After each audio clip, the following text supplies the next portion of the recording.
Good morning. Buenos dias.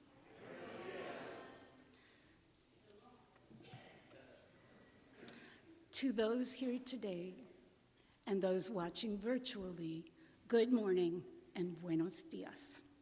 Welcome to the First Unitarian Universalist Church of San Antonio. My name is Dana Clark. I first attended here about 35 years ago and became a member shortly thereafter. I sing in the choir and I'm co-chair of the worship committee. And I had the privilege last night of providing some of the music for the fellowship dinner.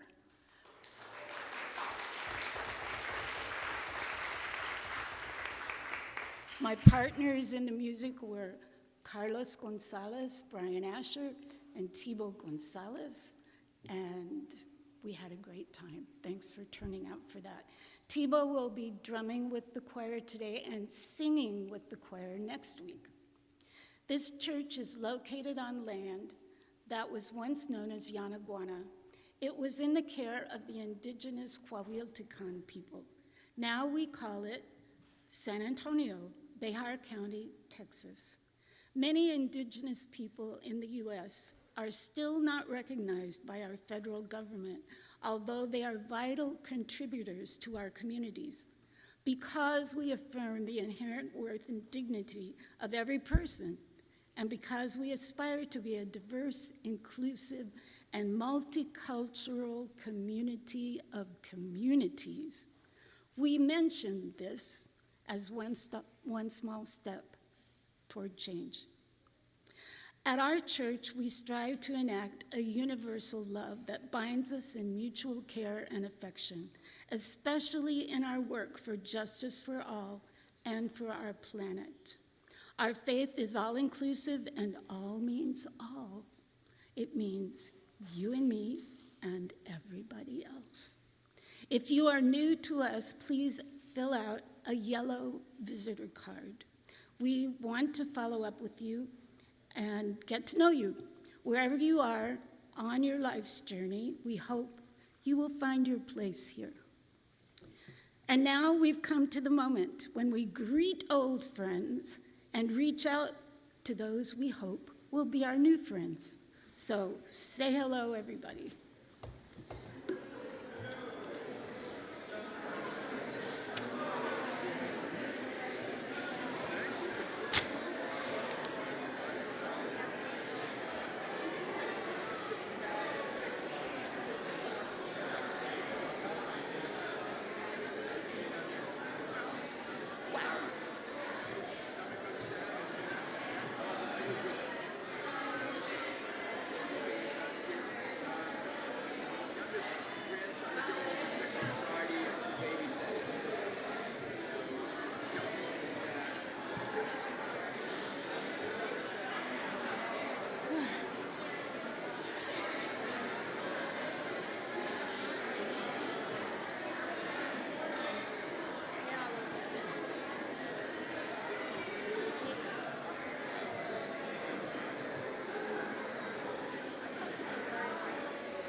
Well, we had a lot to say to each other this morning. Wow. Before we go any farther, this phone was found in one of the bathrooms. So if anybody lost their phone, it was found this morning. It'll be right. Whoops.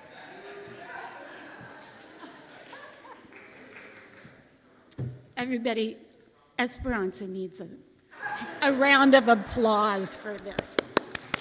Okay, good. All right. Today we welcome Reverend Art Severance to our pulpit. Reverend Art is now our minister emeritus. He served as minister to this congregation from 1991 to 2007, during which time the membership increased from 250 to over 400, and this sanctuary was built. Reverend Art.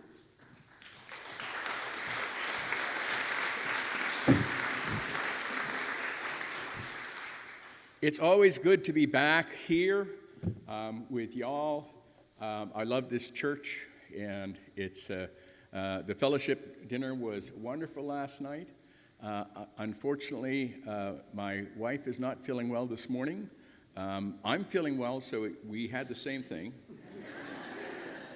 And hopefully none of you aren't feeling well for that same reason. So I suspect it might have been a relative who she babysat on Friday. We won't mention any names, but the mother knows who she is. And I would like to welcome my two daughters, Elizabeth and Katie, here with grandchildren, Joy and Linus, who is standing up, of course, and Evie. Yes. I'm very proud to have them here this morning. The opening words are important. They are titled, "You Can Change the World," from a poem I wrote yesterday for this very reason. The midterm election is coming up. Here's what we can do. I've already voted and commit myself to these things below. And here's an aside. I saw a wonderful political cartoon of African-American Congressman and civil rights leader John Lewis, stretched out as if a bridge across two chasms. And across the back of John Lewis are the African Americans walking across the bridge to freedom, to the promised land, to a better life. And I just put underneath as my comment, "Be the bridge." And that's what inspired this poem. We can be the bridge today to span the chasm that now exists between love and hate, yea, good and evil, though life is never that simple. We can be the ladder to save those on the bottom from the rising tide of climate change floods. We can be the water to put out the fires of injustice, intolerance, anti-Semitism, bigotry, to quell the rage of those suffering from abuse, poverty, patriarchy, racism, sexism. We can be the trumpet to call, not to arms, but to action, to vote for people who will truly work for change, not just for lining their own pockets or strengthening their party's position. We can be the change we want to see. May it be so.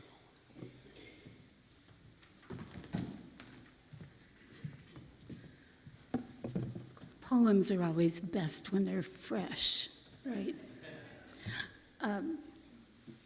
Now, let us rise in body or spirit and join our voices to sing the first 3 verses of "We'll Build a Land," page 121 in the Gray Hymnal.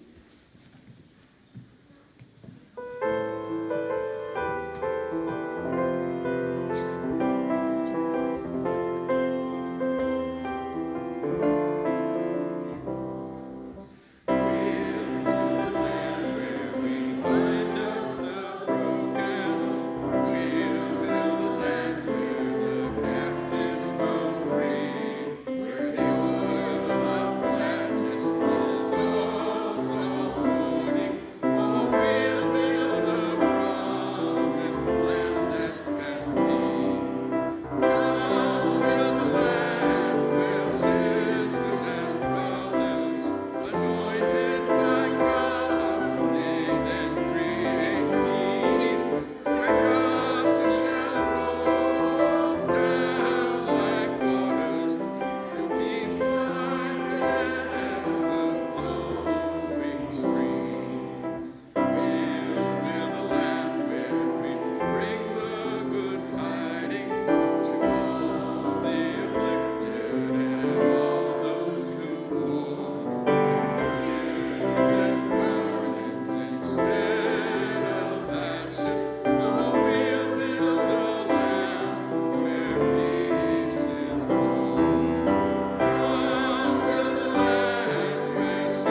Lighting our chalice today is Martha Cooley.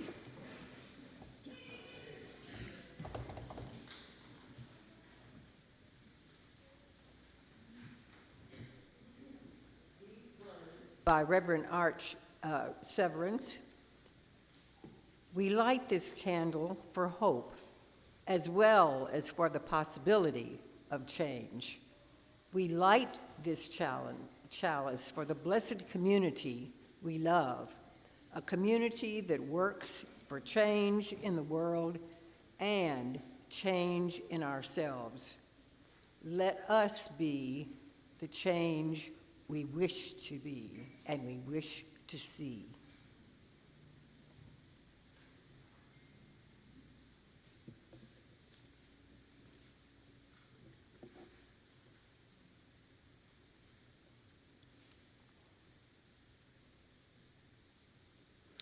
Thank you, Martha.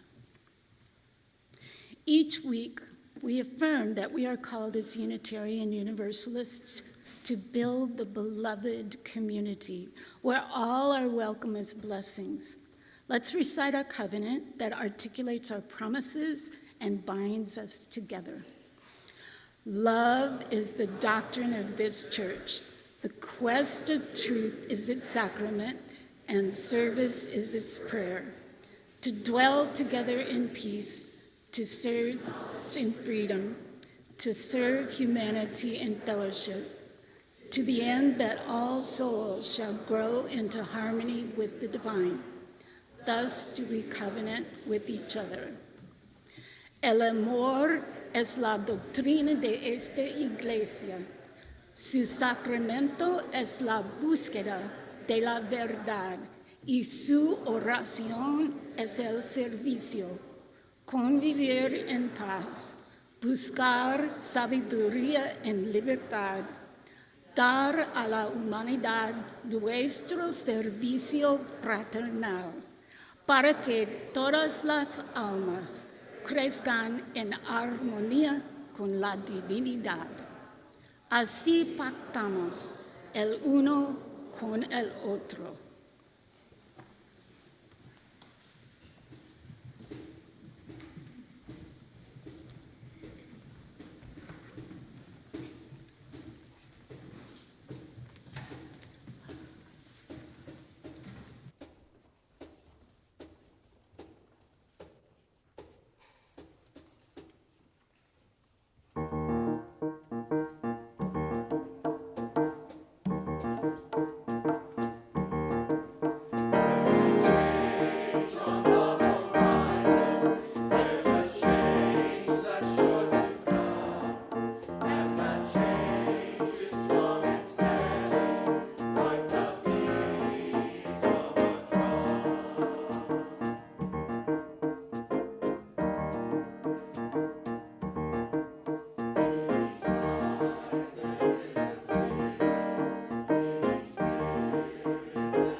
We meant every word of that.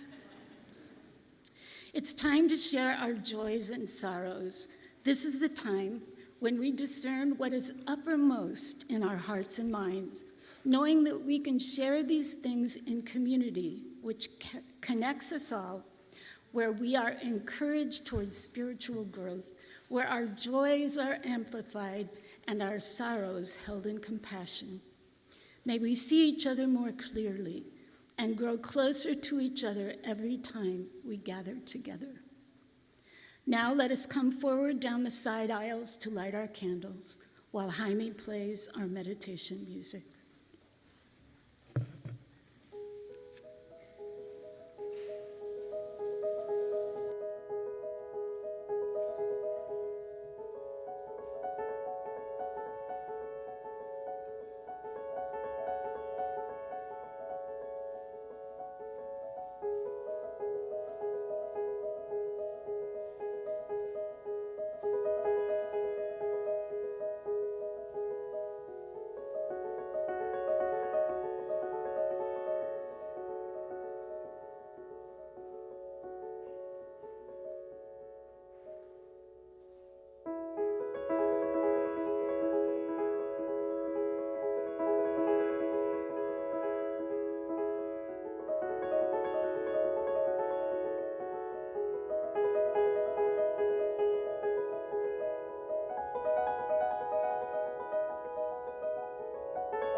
Reading from the Community Book of Joys and Sorrows. Sending healing attentions to all our members, friends, and relations who need them. Grateful for our belated 75th anniversary banquet, a wonderful celebration. Good on all who attended and helped Dorothy organize.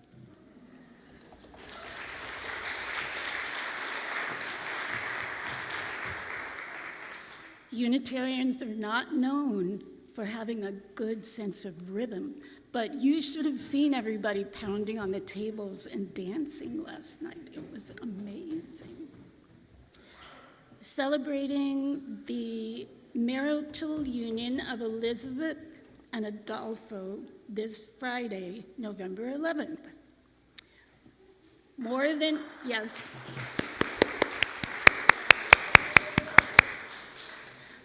than concerned about the upcoming elections, feeling almost terrified.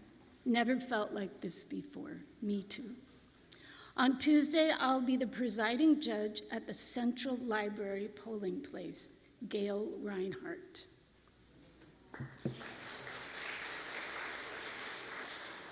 For all our joys, sorrows, and concerns, may we feel empathy and compassion. May the caring of our community offer a space of deep kindness, loving, and just action. And it's time for story wisdom, and Reverend Art is our wise storyteller today.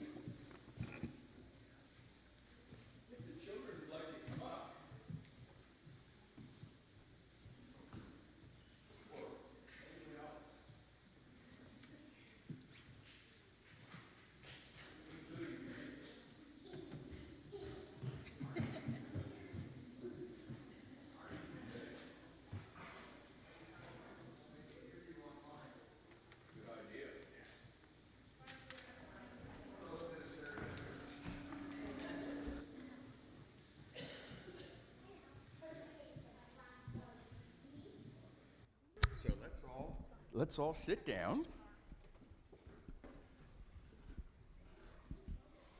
Okay, let's sit down.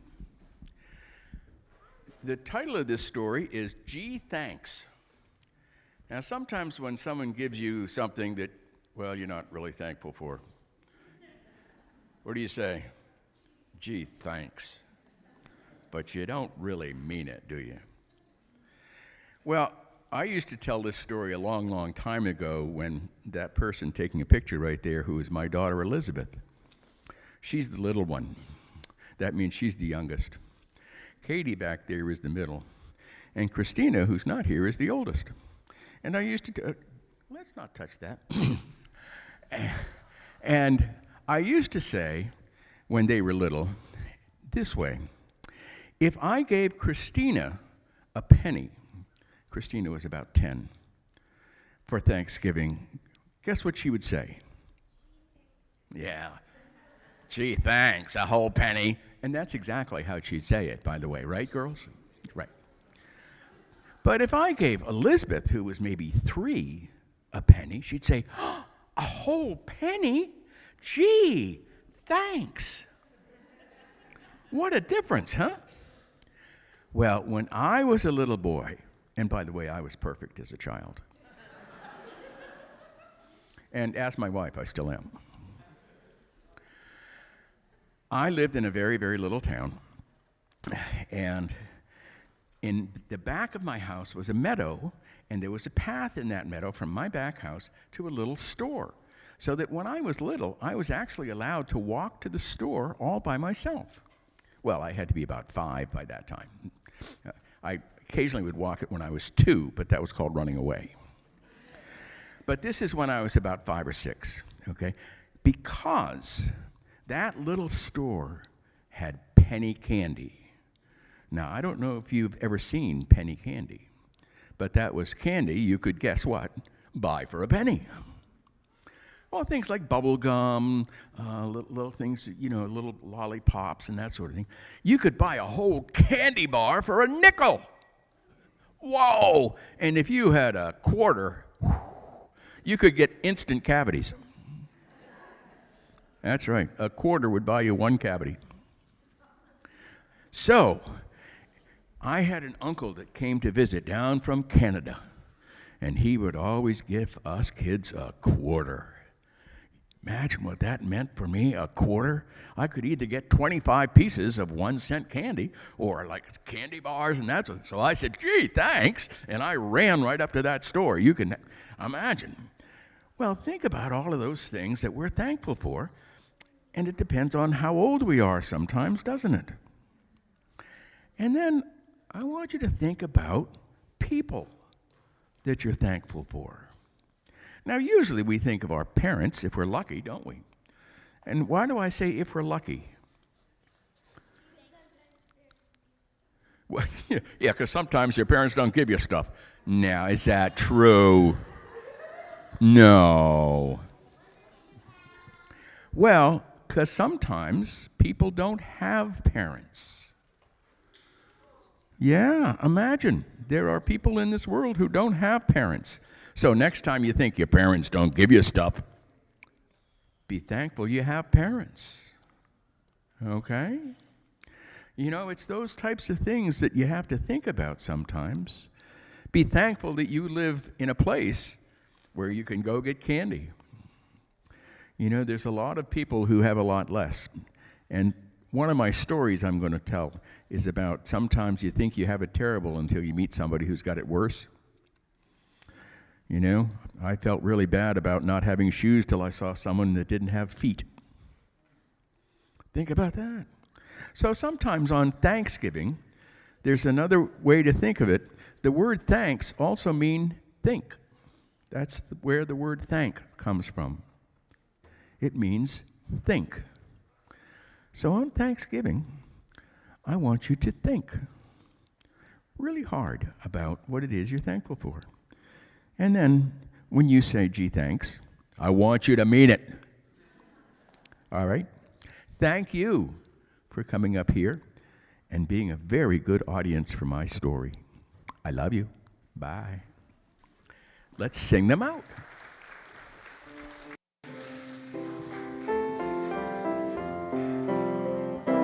May the road you travel guide you safely.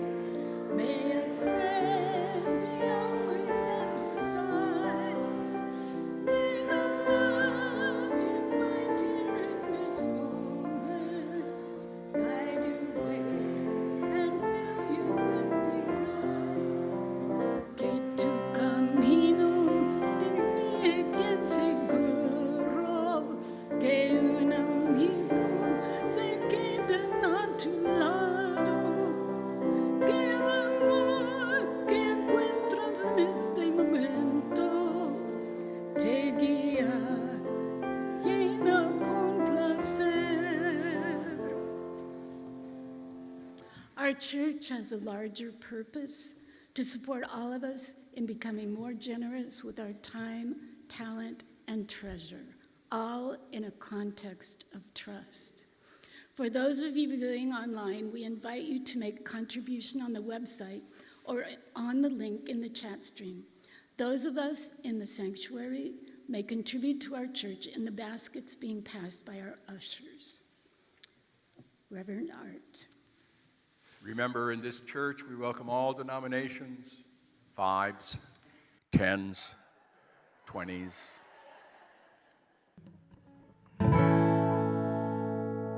This is a song by Phil Oakes, who is one of my favorite singers.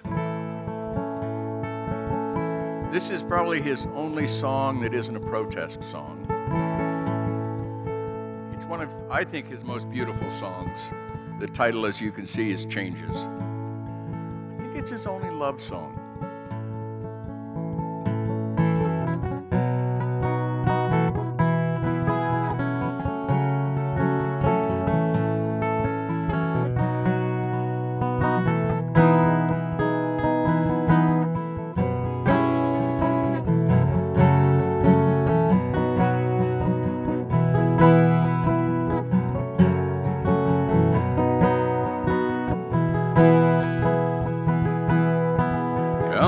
Sit by my side, come as close as the air. Come share in a memory of grace, and wander in my words and dream about the pictures that I play of changes and green leaves of summer turn red in fall, to brown and to yellow they fade, and then they have to die, trapped within the circle time parade of changes.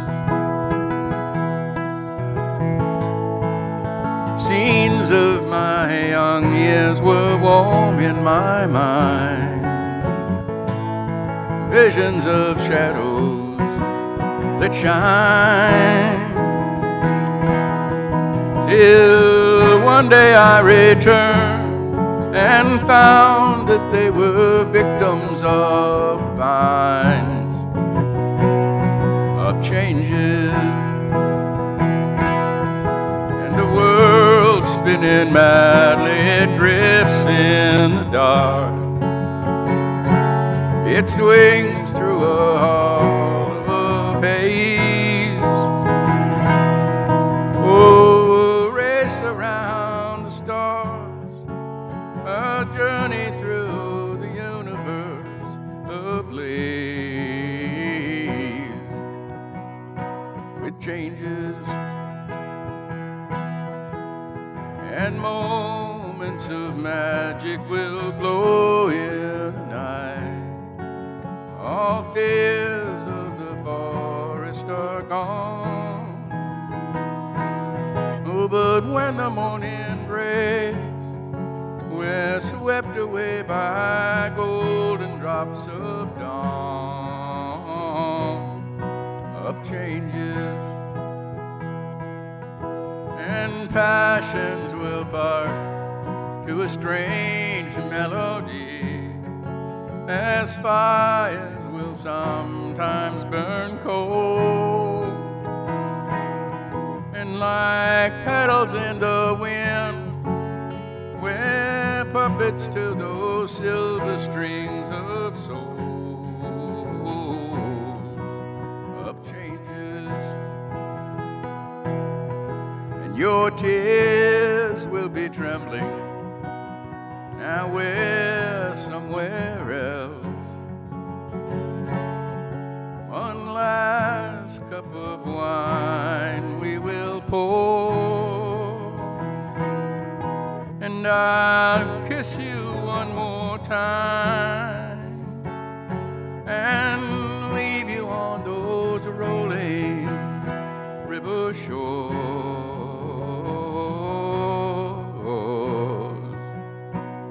of changes.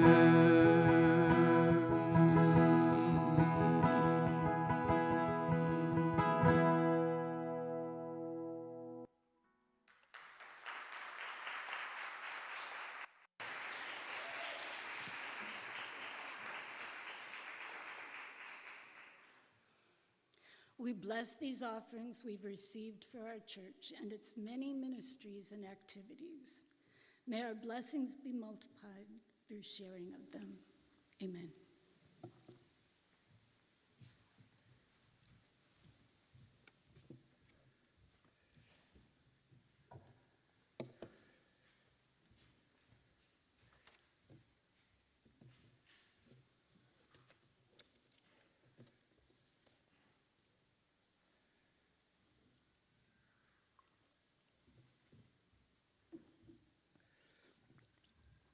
The reading is from a dear, dear colleague, now passed on, Reverend Robert Mabry Doss, who was the minister for a long, long time at First Church, Wilmington, Delaware. And at my ordination, there is a tradition for a minister to be chosen by the ordinand, who was me, to give the right hand of fellowship, a sacred tradition, and I chose him. And when it came his time, he came up and he said, Art, instead of the right hand of fellowship, I give you the bear hug of fellowship, and he did. He wrote this poem in a piece of literary magazine that we published called First Day's Record among clergy, I think in the mid-1980s, and I have read it at just about every Thanksgiving service that I have done in any church or congregation that I served. It's called When Giving Thanks Comes Hard for You. When giving thanks comes hard for you, and things are running grim, and hope runs thin, recall. Despair's a door to pass on through, and not a home for living in.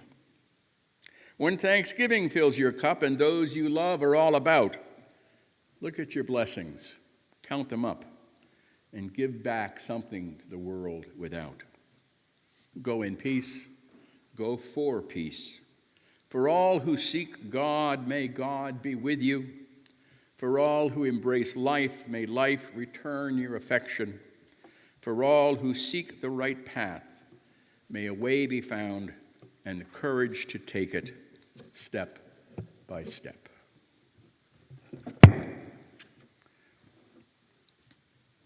So, when hope is running thin and change is hard to find is the title of the sermon.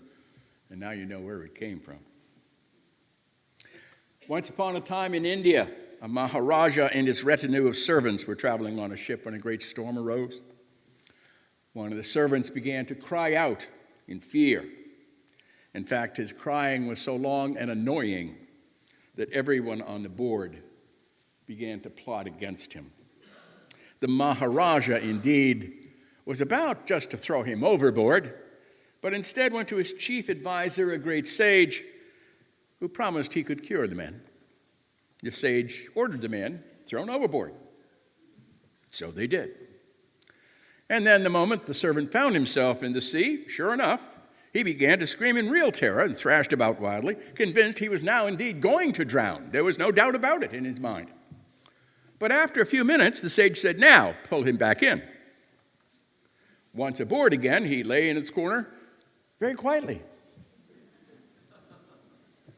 The sage responded, "We never realize how lucky we are until things get worse."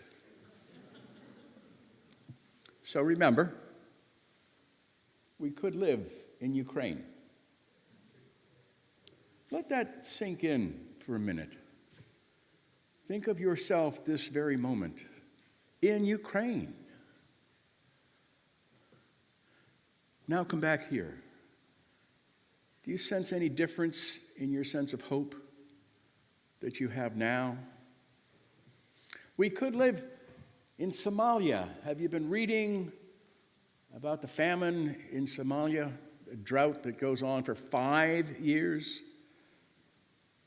No, we live here. We have a drought, but nothing compared to Somalia.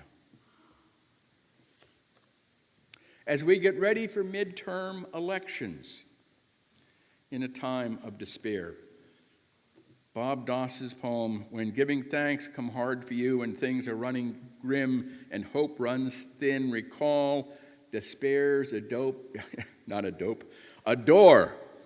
to pass on through and not a home for living in," keeps running through my mind. As I said, Kathy and I voted early with hope and despair balanced delicately. And depending on the day's news, sometimes I wish I could believe in that divine being to whom I could pray and be assured that everything would be all right. To whom I could appeal that my preferred candidate would win because, of course, God would be on his, her, its, whatever side. And I'm not going to make any political jokes. I've seen too many of them win. And for too many of them, it's not a laughing matter. So when hope is hard to find, we may need to ask for help. And there is nothing wrong with that. There is nothing weak. And that help may come from religion. You know, sometimes I talk about how some UUs believe in a convenient deity, the kind when you call on when you're in trouble. You know the kind.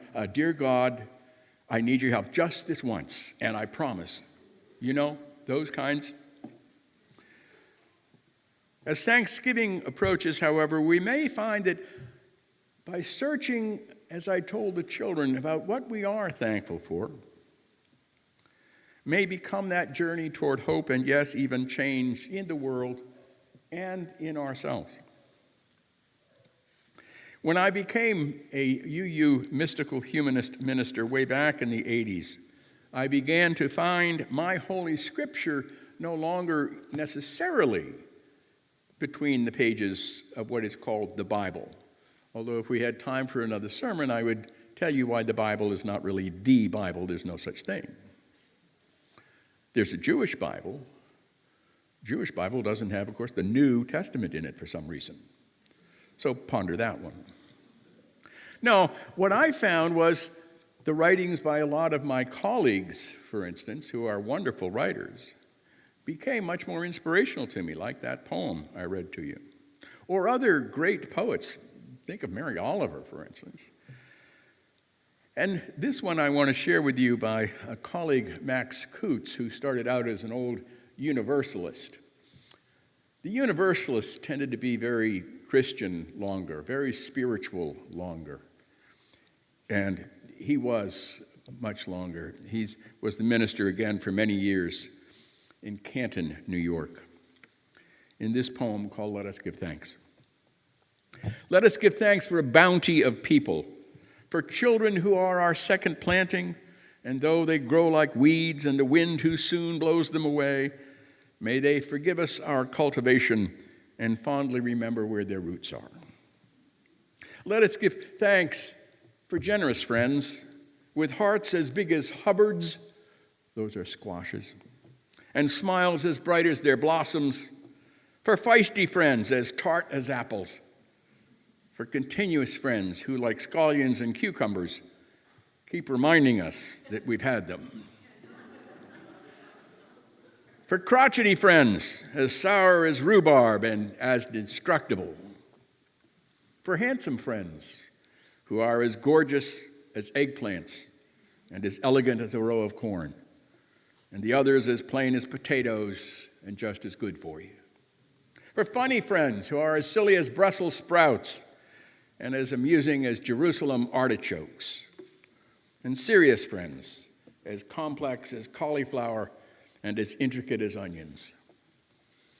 For friends as unpretentious as cabbages, as subtle as summer squash, as persistent as parsley, as delightful as dill, as endless as zucchini, who, like parsnips, can be counted on to see you through the winter.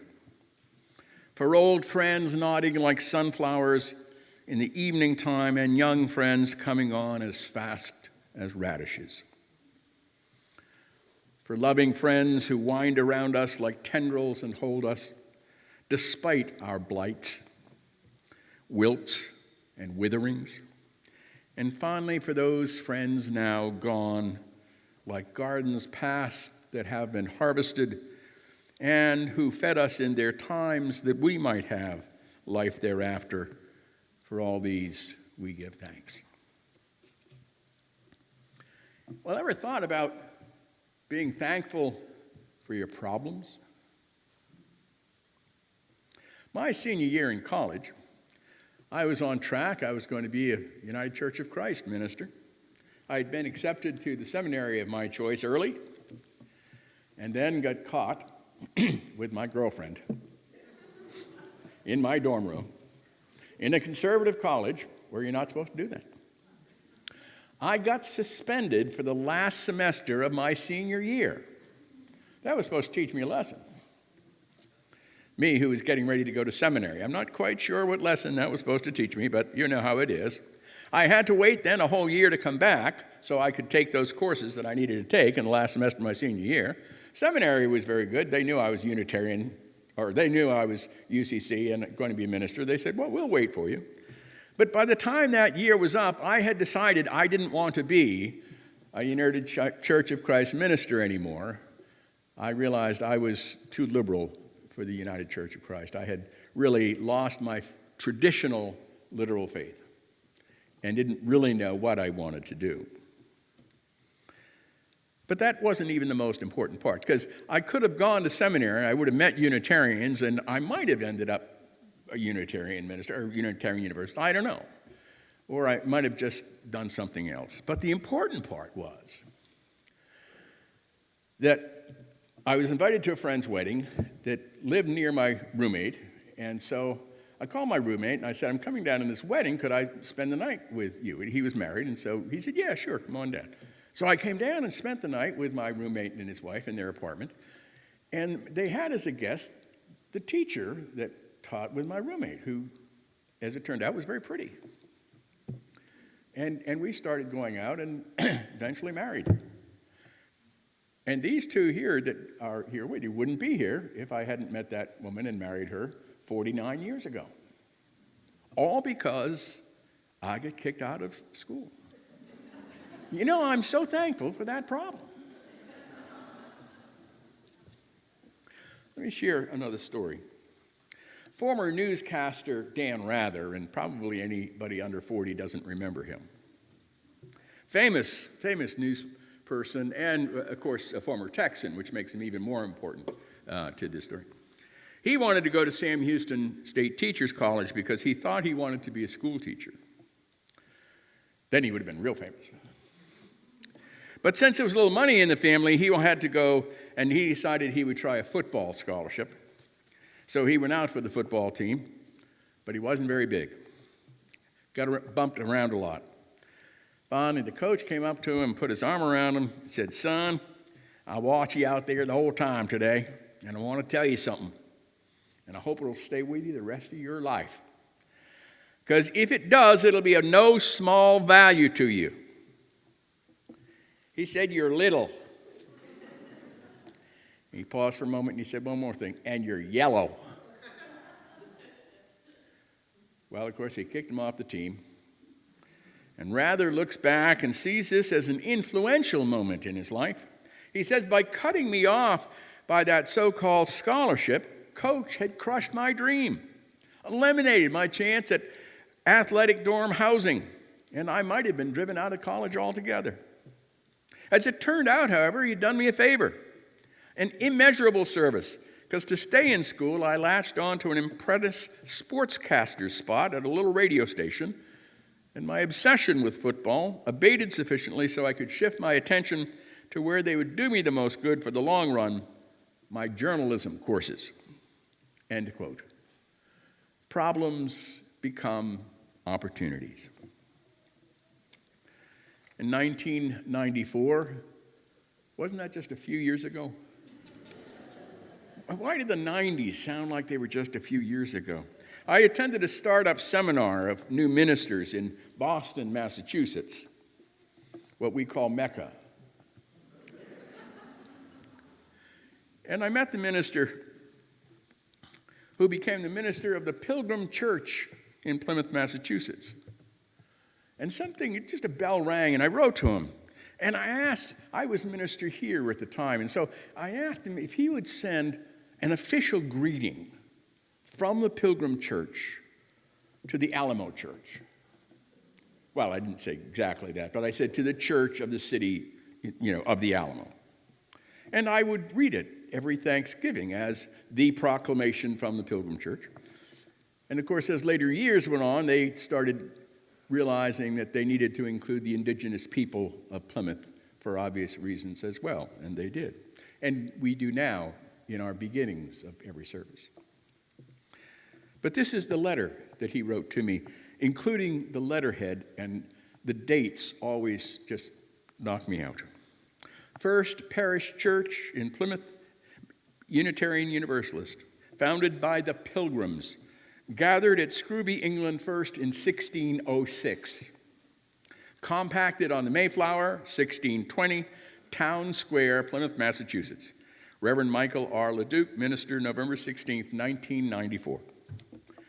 Dear friends in San Antonio, greetings from First Parish, Unitarian Universalist in Plymouth, Massachusetts, the church founded by the Pilgrims in 1620.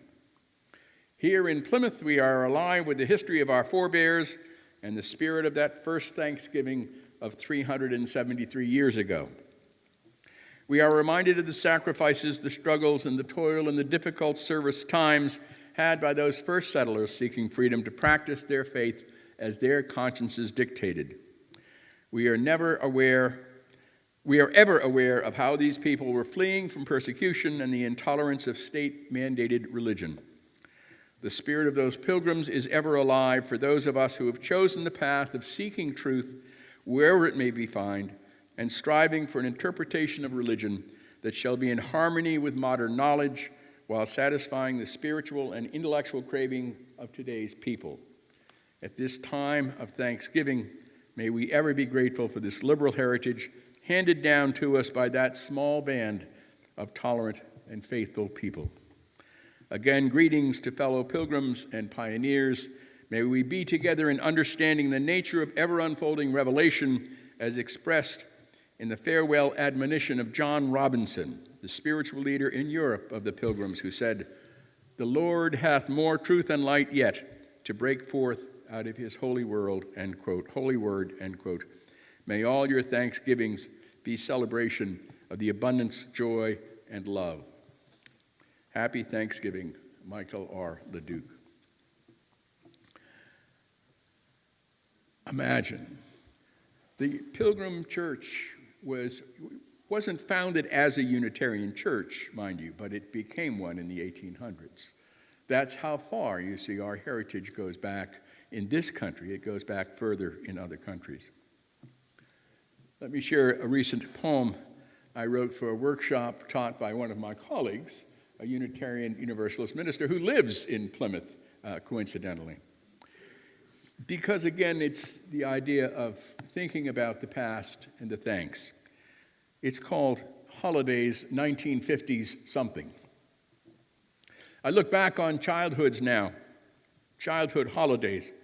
Each year, of course, makes fonder the memories still, blessed as they are with people like family, friends, and the community where I lived, both church and neighborhood, some no longer seen for decades or even longer.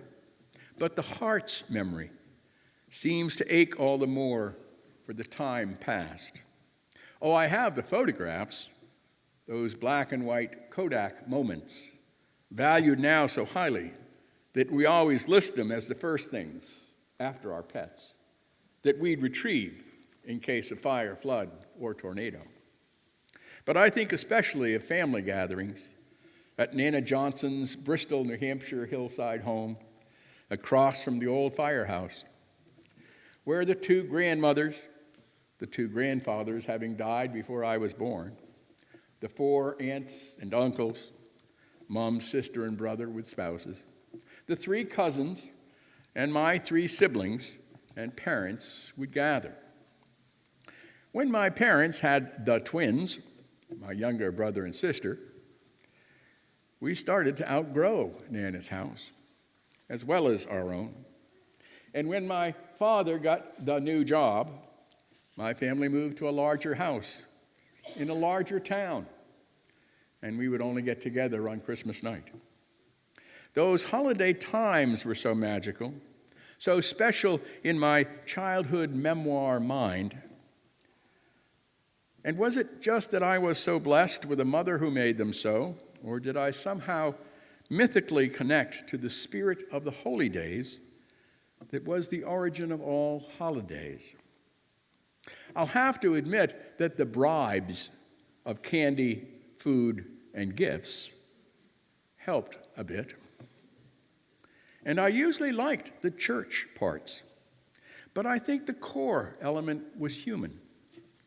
Connection, the emotional, spiritual bond to people, friends, family, community, spirit, that were, unbeknownst to me then, my real religion. Holidays reminded me that I had a place in the universe, that I was loved, not just by God, whom I most fervently believed in then, but just as importantly, by those above-mentioned human beings, and that there was a joy in life. I was a happy child. Holidays were all holy days, I think, because of that love. And finally, let me close with something I call the 10 suggestions for surviving the holidays. 1, remember that while pain is inevitable, suffering is optional. Let me repeat that. While pain is inevitable, suffering is optional. Accept this at the beginning, no matter what your actual physical condition, and I don't mean to slight any of the pain of the physical condition. That there will be a variety of kinds of pain, from physical to mental to spiritual, all connected, by the way. Depression and heartaches and headaches to anger and so on. 2, express yourself clearly, especially about what you want to do over the holidays. Talk about how you're feeling to someone who will truly listen. Remember what happens when we assume people know what we're talking about or want. Remember that the minister is there to listen. 3, beware nostalgia and comparisons. Don't let comparing the past ruin the present, especially because I guarantee you no one will bake an apple pie like my grandma used to make. Oh, I'm sorry, did I say my grandma? Or your grandma, or you fill in your blanks. Don't expect the present to measure up to your idyllic childhood if you were lucky enough to have an idyllic childhood. 4, drop a $20 bill in the Salvation Army bucket instead of the $1 bill you usually put in there. Even better, put a $50 bill in the church offering. Find a way to help out another family for the holidays. If there is one way to make you feel better, here it is. Help someone else. 5, take it easy on yourself. Lower your standards. Martha Stewart doesn't live here. She's not likely to visit. Don't compare yourself to the family favorite, success story, or best cook. Be grateful for who you are. 6, cry whenever you feel like it. Tears are therapeutic. Crying is good for you, in moderation. Don't tell other people not to cry and that everything will be all right. Chances are it won't. They may have to figure out a way through it. Encourage them to cry as much as they want to. Give them a shoulder. Be there for them. Don't try to fix it. Ask if you can help or if they would just like to talk. Men, I'm talking to you. It's the hardest thing for most of us men to do. Just listen. Not say, well, what you need to do, just listen. Not all men, of course. 7, laugh as much as possible, too. Bring out the child in you. Laughing is also great therapy. 8, spend more time with energy givers and less time with energy drainers. And I think you know exactly what and who I mean. Be around people that you love. And yes, that may not be your relatives. If you can't or don't want to be with family, get with friends. Go to church.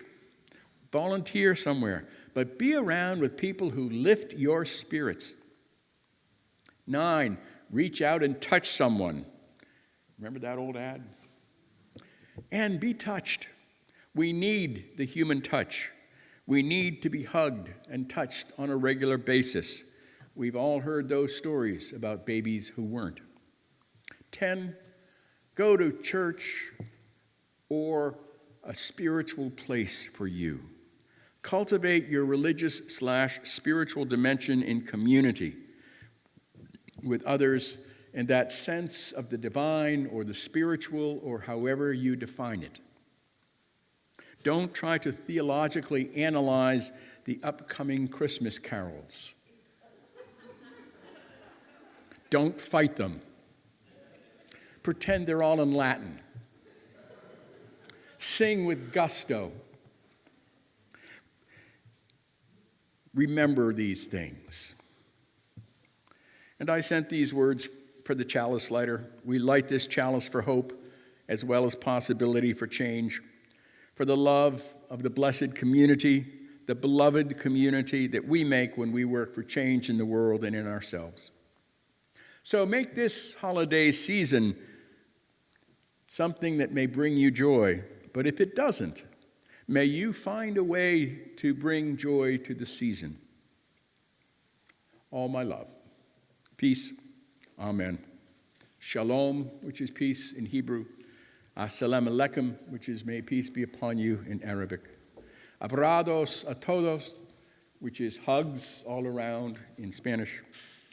Namaste, which is the divine within me greets the divine within you in Hindu. And one more blessing from the Spanish, where they usually say, vaya con Dios, which literally means go with God, but they just mean often goodbye.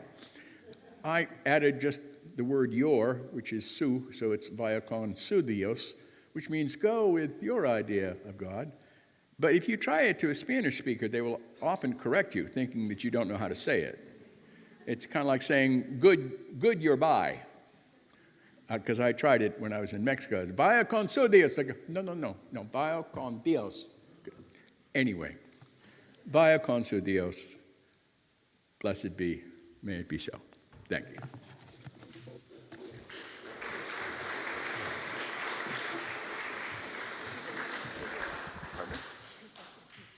Oh, okay. Excuse me. Now let's rise in body or spirit and join our voices to sing Love Will Guide Us. Page 131 in the Gray Hymnal.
May the peace that passes all understanding be with us now and for a long, long time. Amen and shalom. Blessed be.